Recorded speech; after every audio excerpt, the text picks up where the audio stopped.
Hello दोस्त, इस video में language English and Hindi practice set paper देखने वाले हैं। यह वीडियो बीपीएससी टी 4.0 के लिए अत्यंत आवश्यक है, तो आप लोग लास्ट तक जरूर बनी रहिएगा। तो चलिए शुरू करते हैं। शुरू करने से पहले यदि आप नए हैं तो चैनल को सब्सक्राइब कर लीजिए, बेल आइकन को प्रेस कर दीजिए और एक बार वीडियो को शेयर कर दीजिए। कहता read the given passage and answer the questions that follow. The common sunflower is valuable from an economic as well as from an ornamental point of view. The leaves are used as fodder, the flowers yield a yellow dye, and the seeds contain oil are used for food. The sweet yellow oil obtained by comparison of the seeds is considered equal to olive or almond oil for table use. Sunflower oil cake is used for stock and poultry feeding. The oil is also used in soap and paints and as a lubricant. The seeds may be eaten dried, roasted, or ground into nut butter and are common is bird seed mix. अब देखिए यहाँ पे है question है कि identify the main theme of the passage. यहाँ पे हो जाएगा A option, the sunflowers leaves flower and seeds have varied economic and ornamental uses. Next कहता है which of the following fact is maintained in the given passage. तो का होगा C option, the sunflowers leaves flower and seeds have many uses। देखिए तीसरा है कहता कि select the most appropriate antonym of the given word ornamental। तीन का हो जाएगा सी ऑप्शन। ठीक है, तो देखिए ornamental यहाँ पे नाउन है, ठीक, मतलब होता है सजावटी। क्या होता है? ornamental यानी सजावटी। तो इसका जो एंटोनिम हो जाएगा ये हो जाएगा UNEMBELLISHED, यानी इसका अर्थ होता है अलंकृत, अलंकृत। ठीक है, तो यहाँ पे राइट आंसर क्या हो जाएगा? बी ऑप्शन हो जाएगा। ऑर्नामेंटल मतलब होता है सजावटी, इसका एंटोनिम हो जाएगा इन इम्बेलिस्ड यानी अलंकृत।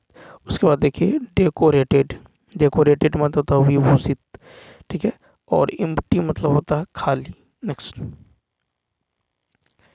4 है identify the tone of the passage. 4 का ए ऑप्शन डिस्क्रिप्टिव। ठीक है, the tone of the passage is descriptive यानी वर्णनात्मक। देखिए कहता है कि select a suitable title for the passage. 5 का होगा A, the uses of the sunflower. 6 है कहता select the most appropriate word to fill in the blank. ... You please help me with my computer। तो 6 का हो जाएगा सी ऑप्शन यानी could you please help me with my computer। तो देखिए यहाँ पे रिक्वेस्ट अथवा पोलाइटनेस कुड से व्यक्त किया जाता है। ठीक है, question number 7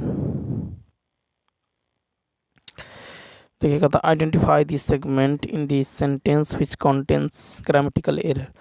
are these library books there. 7 का हो जाएगा ए ऑप्शन। ठीक है, तो यहाँ पे जो हो जाएगा THEIR कहता are these library books there. तो देखिए वाक्य में देयर का प्रयोग गलत है। नियम के अनुसार पोसेसिव एडजेक्टिव्स के पश्चात नाउन आना, वाक्य में नाउन आना चाहिए, वाक्य में ऐसा नहीं है। अतः देयर को देयर्स पोसेसिव प्रोनाउन में बदलना होगा। ठीक है, तो यहाँ पे पोसेसिव प्रोनाउन में बदलना होगा, देयर को देयर्स लिखना होगा। ठीक है, are these library books theirs. Next देखिए कहता select the word which means the same as the group of words. कहता बी हारमोनियस और कंसिस्टेंट विथ। तो 8 का हो जाएगा बी ऑप्शन यानी अकॉर्ड हो जाएगा। तो बी हारमोनियस और कंसिस्टेंट विद मतलब होता है अकॉर्ड यानी सहमत, समझौता। रिकॉर्ड मतलब होता है लिपिबद्ध विवरण, कॉर्डन मतलब होता है घेरा। उसके बाद देखिए क्वेश्चन नंबर 9 है, भूतकाल के कितने भेद हैं? B option 6। तो भूतकाल के 6 भेद हैं, सामान्य भूतकाल, आसन्न भूतकाल, पूर्ण भूतकाल, अपूर्ण भूतकाल, संदिग्ध भूतकाल, हेतु हेतु मत भूतकाल। फिर देखिए कहता है दिए गए वाक्य का वह भाग ज्ञात करे जिसमें कोई त्रुटि है। श्रम की साधना से ही राष्ट्र महान होती है। तो 10 का हो जाएगा बी ऑप्शन, होती हैं। तो राष्ट्र पुल्लिंग है, इसलिए सही होगा कि राष्ट्र महान होता है। नेक्स्ट है कि दिए गए शब्द के पर्यायवाची शब्द जैसे प्रयत्न, तो 11 का हो जाएगा ए ऑप्शन, प्रयास। ठीक है, तो प्रयत्न का पर्यायवाची शब्द है प्रयास, कोशिश, चेष्टा, यत्न। 12 नंबर, 12 मुहावरे का अर्थ व्यक्त करना है। तो 12 का होगा सी ऑप्शन, घबरा जाना। ठीक है, तो यहाँ पे देखिए कहता हाथ पाँव फूल जाना यानी घबरा जाना। तो देखिए हाथ पाँव फूल जाना मुहावरे का अर्थ है घबरा जाना। क्वेश्चन में देखिए 13। फिर यहाँ पे है कि किस में कोई त्रुटि है। तो देखिए कहने की आवश्यकता नहीं कि पुरुष किंतु नारी एक दूसरे के पूरक है। 13 का होगा सी, पुरुष किंतु नारी। तो देखिए किंतु का प्रयोग हमेशा दो विपरीत कथनों को जोड़ने के लिए करते हैं। इस वाक्य में विपरीत कथन नहीं है, इसलिए किंतु को और में बदल देना चाहिए। सही वर्तनी वाला शब्द चयन करें। 14 का होगा एक, कृपया। ठीक है, तो सही वर्तनी है आपको कृपया इस तरह लिखा है। नेक्स्ट देखिए यहाँ पे कहता है कि प्रतिस्थापित करना है, मेरा मित्र जरूरी काम में व्यस्त है। तो यहाँ पे होगा बी, यानी मेरा मित्र आवश्यक काम में व्यस्त है। नेक्स्ट कहता है कि कौन सा प्रकंपित वर्ण है। 16 का होगा ए ऑप्शन, र। तो देखिए र वर्ण जो प्रकंपित वर्ण है, जिन व्यंजन वर्णों का उच्चारण करते समय जिह्वा में 2-3 कंपन, ठीक है, 2-3 कंपन होती हैं, उसे प्रकंपित वर्ण कहते हैं। हिंदी वर्णमाला में र प्रकंपित वर्ण व्यंजन है। नेक्स्ट देखिए कहता है दिए गए वाक्यांश के लिए एक शब्द शरण में आया हुआ। 17 का होगा ए, शरणागत। शरण में आया हुआ यह होगा शरणागत। ठीक है, आगत का अर्थ हुआ आया हुआ। गोपनीय का अर्थ होता है जिसे गुप्त रखा जाए।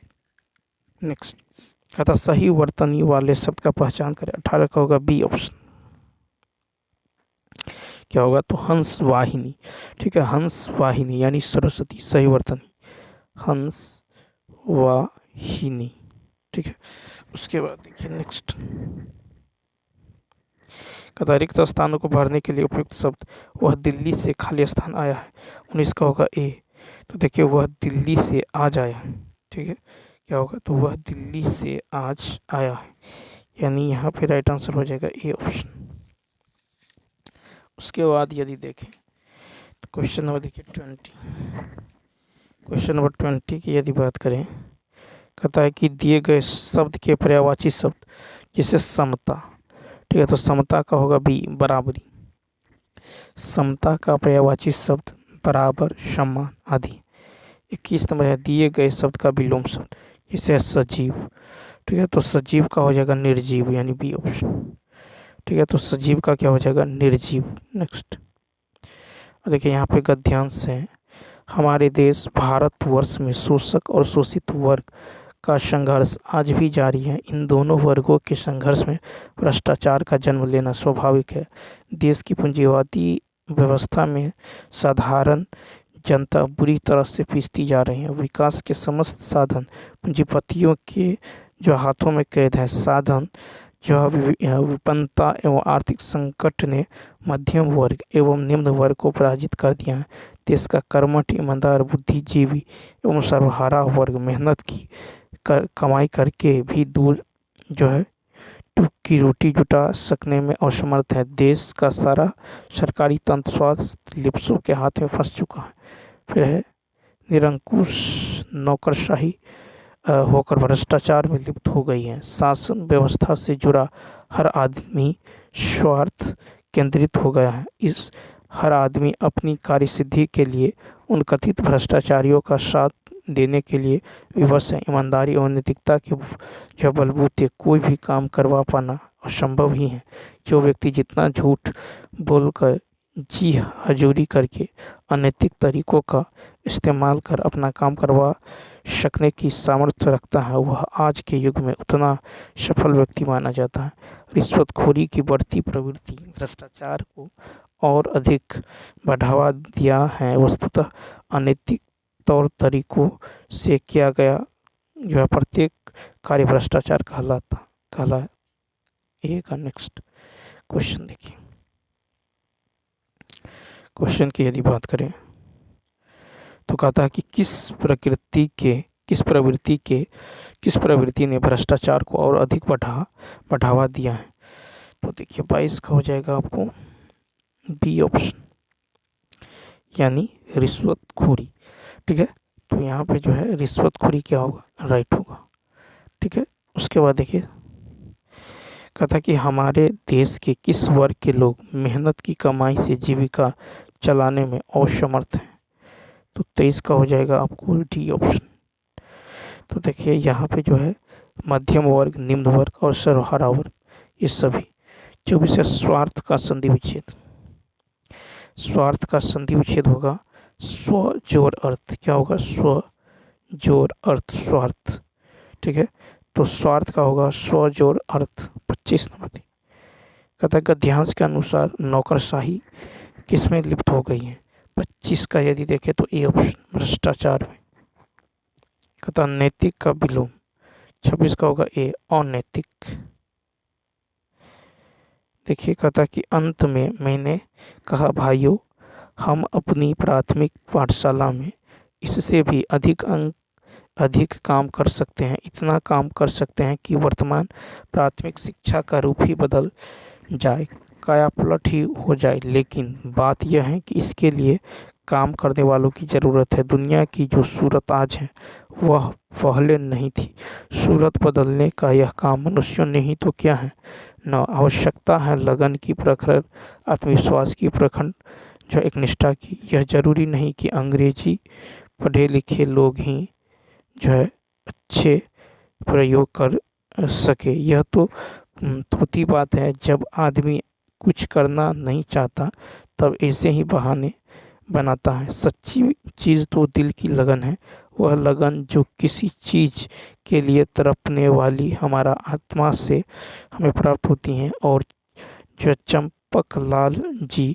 चंपकलाल जी परिणाम की चिंता तो प्रयोग करने वालों की जितनी होती हैं उतनी दूसरों को कभी नहीं हो सकती। आप वेतन वृद्धि की इच्छा से अच्छे परिणाम को चेष्टा करते हैं और मैं प्रयोग के लिए प्रयोग करता हूँ, जिससे मेरा जो उद्देश्य सिद्ध हो और कार्य क्षेत्र व्यापक बने। मुझे चिंता रहती है कि कहीं मेरी निष्फलता मेरे बाद के प्रयोग करने वालों के लिए बाधक न बन जाए। अब देखिए कहता है उपयुक्त गद्यांश में लेखक क्या कहना चाहता है। 27 का बी, यानी लोग काम करें। है कि गद्यांश के अनुसार किसी भी स्थिति को बदलने के लिए कैसे लोगों की ज़रूरत होती है। 28 का बी ऑप्शन, जिनके दिल में लगन हो। अंग्रेजी पढ़े लिखे लोग ही अच्छे प्रयोग कर सकते हैं। इस वाक्य में क्या ध्वनित होता है। 29 का सी, यानी भाषिक पूर्वाग्रहों से ग्रसित। देखिए नेक्स्ट देखिए कहता है कि बिना पानी में कौन सा समास है। बिना पानी में कौन सा समास है। तो यहाँ पे देखिए बिना पानी में बहुव्रीहि समास है। ठीक है, तो 30 का जो हो जाएगा बिना पानी में बहुव्रीहि समास है। बिना पानी, वीणा है हाथ में जिसकी, अर्थात सरस्वती जी। नीलकंठ में कर्मधारी समास है। भाई बहन में द्वंद्व समास है। निर्मल में अविभाव समास है। तो चलिए दोस्तों, इस वीडियो में इतना ही। यदि यह वीडियो अच्छा लगा हो तो लाइक, शेयर और सब्सक्राइब करना न भूलें। चलिए मिलते हैं next video. Thanks for watching.